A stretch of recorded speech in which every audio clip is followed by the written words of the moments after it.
नबी के बाद सहाबा में सबसे अफजल कौन है? हजरत अबू बकर सिद्दीक रज़ियल्लाहु ताला अन्हु।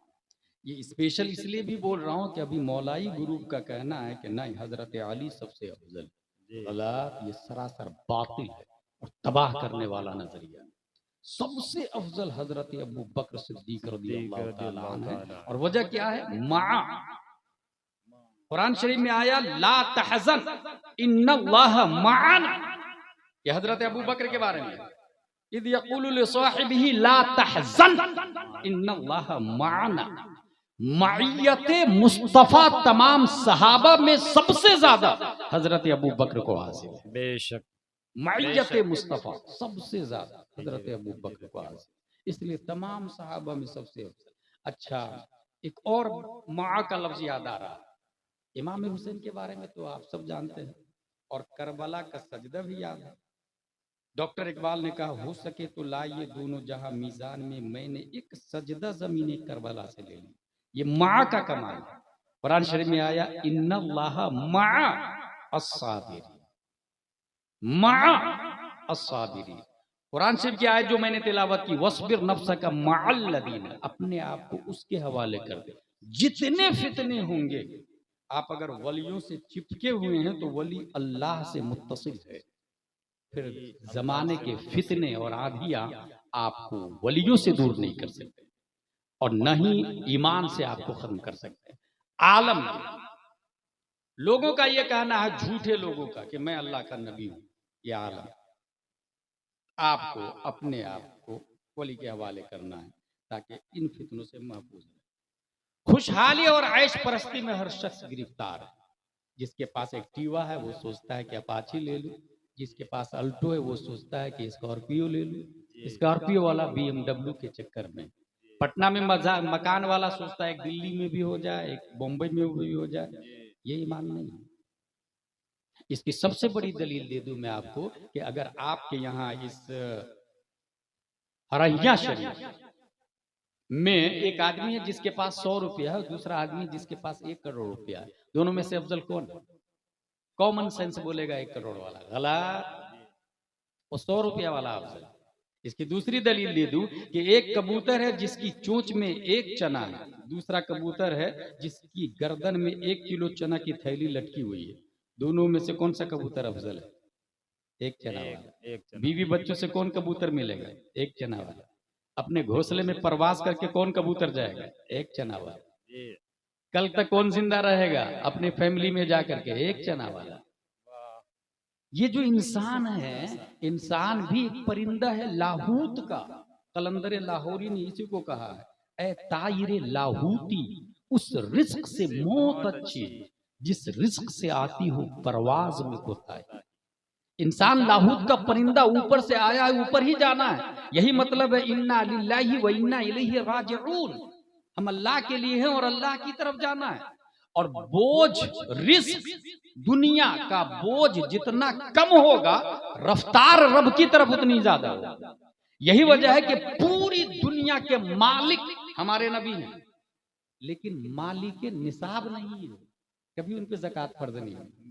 बहुत भारी जुमला है। अरे वाह, मालिक कुल हैं मगर बात है मालिक निसाब नहीं जी। और हमारे नबी ने 1400 साल पहले फरमाया कि गरीब अमीर से 500 साल पहले जन्नत में चला जाएगा। उसे हिसाब देना होगा, लाया कहां से, खाया कहां, झूठ कितना बोला, चोरी कितना की, बच्चों के साथ क्या सलूक किया, दुकान पे क्या क्या किया, मार्केट में ऐब बता के बेचा या बगैर ऐब बताए बेचा, मुनाफिकत का सहारा लिया या नहीं लिया, ज़कात निकाली या नहीं निकाली, मस्जिद में ताउन किया या नहीं किया, साइल को भगाया या उसे मोहब्बत ताज़ीम के जरिए कुछ आता करके वापस किया। ये हिसाबों किताब में उसे टाइम लगेगा और एक गरीब शॉर्ट एंड स्वीटली हिसाब होगा और जन्नत में दाखिल हो जाएगा। इसलिए ये आलम है, निज़ाम मुस्तफ़ा। ये इल्म ये है कि पूरी दुनिया की वैल्यू मच्छर के पर बराबर भी नहीं है। ये हदीस बोल रहा हूं, पूरी दुनिया की वैल्यू मच्छर। अगर मैं यहाँ पर एक मच्छर पकड़ूं, भाई साहब कौन खरीदेगा मच्छर 5 रुपया में? आप लोग कहेंगे are you mad, are you nonsense, bullshit, मच्छर बेच रहा 5 रुपया में? अजरी पागल हो गया क्या? मगर हदीस शरीफ में आया पूरी दुनिया की वैल्यू मच्छर के पर बराबर नहीं। और सब मरे जा रहे हैं उसके लिए। सब खरीदने के चक्कर में करोड़ों रुपया में बम्बई दिल्ली में जमीन। हदीस कह रही पूरी दुनिया मच्छर के पड़ बराबर नहीं, मैं 5 रुपया में बेच रहा हूं तो हमको लोग बेवकूफ कह रहे हैं, और खुद मरे जा रहे हैं दुनिया के लिए, मकान के लिए, बिल्डिंग के लिए। अमानत दिलों से उठ गई। आपके पास अगर कोई 1 लाख रुपया रख दे और ये कहे कि मुझे दे दीजिएगा जब मैं मांगू, और इत्तेफाक से उसका इंतकाल हो गया, नीयत बदल गई। अच्छा मर गए। कुछ लोग तो तमन्ना करते हैं, कुछ लोग तो जीते जी भी बगावत पे उतर जाते हैं। कहाँ लिखा पड़ी, कहाँ, फोन पे स्क्रीनशॉट, स्टेटमेंट, कागज, एग्रीमेंट, कुछ है ही नहीं, घोटाला कर दिया। जबकि हमने अकाबिर की हिस्ट्री पढ़ी है। मुफ्ती आजम हिंद अगर अलैहिर्रहमा वगैरह को अगर मदरसे का चंदा दिया जाता, एक जेब में नजराना होता, दूसरी जेब में चंदा, तब तो अलग अलग है। मगर नजराने में अगर चंदा मिल जाता तो नजराना को भी मदरसे में दे देते थे कि कहीं हराम शामिल ना हो जाए, कहीं रसूलुल्लाह के घर का पैसा मेरी जात पे खर्चा ना हो जाए। एक बात याद आ गई मुझे, मुफ्ती आजम हिंद कहीं लौट रहे थे और रास्ते में अपने खादिम से कहा कि कज़ाया हाजत के लिए पानी है? कहा हाँ हुजूर है ना। कहा कहाँ भरे? बोले वो फला जगह मस्जिद में रुके थे नमाज पढ़ने के लिए, तो मस्जिद के हौज से भरा। तकरीबन 50 किलोमीटर दूर चल चुके थे। का गाड़ी पलटा। मस्जिद के हौज का पानी मुसल्लियों की सलात के लिए, वुजू करने के लिए, तुमने हौज का पानी जो वुजू करने के लिए था मेरे लिए निकाल लिया। 50 किलोमीटर गाड़ी को वापस पलटा के उस बोतल से पानी को हौज में डलवाए। अमानत में खयानत नहीं। ये वस्बिर नफ्सक मअल्लज़ीन। अगर आपको भूख लगी हो तो कुछ भी खा लेंगे, लाखों करोड़ों रुपया रोड पे मिल जाए, कोई देख तो नहीं रहा, अंदर डाल। मगर एक इंसान ऐसा है जिसको भूख लगी थी और खाने का मिल गया तो खा भी लिया।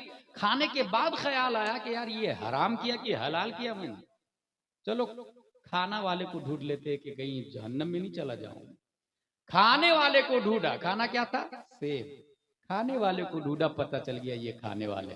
भाई साहब मैंने आपका सेब खा लिया है, मुझे माफ कर दीजिएगा। कहा ना, तूने मेरा सेब खाया मेरी इजाजत के बगैर। अंधी लंगड़ी लूली अपाहिज बेटी है, उससे निकाह करना पड़ेगा। इन्होंने सोचा कि मेरे पास 2 ऑप्शन है, अगर निकाह करता हूं तो ये दुनिया का अजाब है 40-50 साल, और नहीं करता हूं तो जहन्नम का अजाब है। इन दोनों में से एक अजाब को ले लेता हूं। अक्लमंद आदमी छोटा अजाब लेगा ना। ये दर्ज तमातिल बलियतान फख्तिर अखफ़हुमा, ग्रामर है उसूल फिक़ का। 2 अजाब जमा हो जाए तो छोटे अजाब को ले ले। तो ये अंधी लंगड़ी लूली है, 50-60 साल जिंदा रहूंगा, निकाह कर लेता हूं।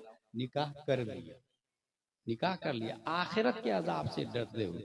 आगे आपने सुना अपने इमाम साहब से, वो अंधी भी नहीं थी, लंगड़ी भी नहीं थी, लूली भी नहीं थी। मगर यहाँ ये बताना चाह रहा हूं कि वो अंधी इसलिए नहीं थी कि गैर महरम को नहीं देखा, लंगड़ी इसलिए थी कि उनका कदम गुनाह की तरफ नहीं चले, वो अंधी वो लूली इसलिए थी कि उनके हाथ ने कभी खिलाफ शरअ काम नहीं किया। जब माँ इतनी अच्छी है और बाप इतना अच्छा है कि हराम एप्पल मुश्तबा सेब खा करके माफी मांगने के लिए ढूंढ रहे हैं, जाहिर सी बात है अब जो बच्चा 470 हिजरी में जीलान में पैदा होगा, सिवाय गौसे आजम के और कौन हो सकता है? सिवाय गौसे आजम के और कौन हो सकता है? इसका मतलब क्या हुआ?